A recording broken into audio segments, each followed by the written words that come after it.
Դեռ մանկուց շատ եմ երազել դառնալ նկարիչ։ Իմ ոգեշնչման աղբյուրը եղել է մեր բակի 500 տարեկան ծառն ու եկեղեցին։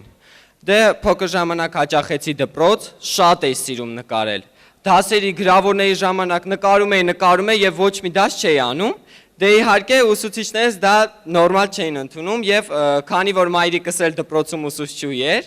միանգամից մայրիկիս մոտ էին գնում եւ դժգոհություններ հայտնում։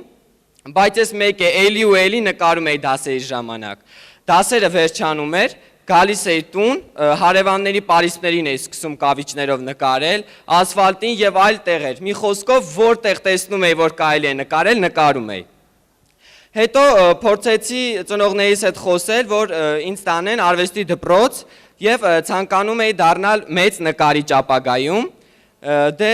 քանի որ հայրս ոստիկան էր, մայրս էլ մանկավարժ, նրանք ցանկանում էին, որ ես շարժվեմ այն ուղղությամբ, որը որ նրանք են ընտրել, այսինքն նրանք ինձ տեսնում էին ոստիկանի կամ մանկավարժի կերպարում, այլ ոչ թե նկարչի, եւ ասում էին նկարչությունը քեզ ապագա չէ, տղաս, բայց ես մեկ է փորձում էի համոզել նրանց, որ ես պետք է նկարեմ, նկարիչ դառնամ, արվեստի դպրոց հաճախեմ։ Եվ բարեբախտաբար տատիկս իմ կողմից էր եւ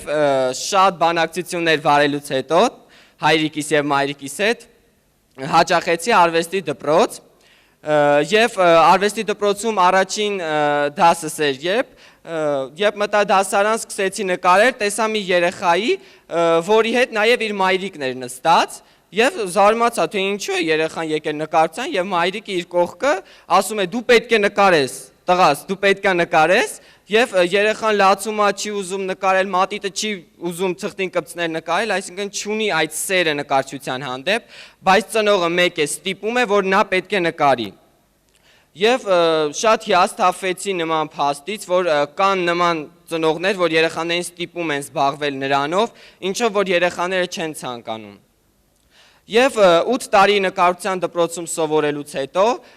ուսուցիչս խորհուրդ տվեց ինձ, որ ունենամ անհատական ցուցահանդես եւ շատ դժվարություններ հաղթահարելով աշխատանքներ տարվեց ցուցահանդեսը կազմակերպելու համար եւ ստացվեց։ Ունեցա իմ անհատական ցուցահանդեսը, բացման օր ունեի շատ հյուրեր, բարեկամներ, հարևաններ, ընկերներ եւ պատահաբար հյուրերի մեջ նկատեցի հայրիկիս, ճիշտն ասած զարմացած էի, որ հայրիկս համաձայն չէր իմ նկարիչ դառնալուն, նա եկել էր իմ ցուցահանդեսին եւ իմ կողքին էր։ Դե իհարկե շատ էի ուրախացել, որ իմ մեջքին կանգնած է իմ ծնողը, երբ ինչ եմ ուզում ասել, ուզում եմ, որ բոլորը զբաղվեն նրանով, ինչով նրանք են ցանկանում, այլ ոչ թե նրանով, ինչ նրանց ծնողներն են ցանկանում։ Շնորհակալ եմ։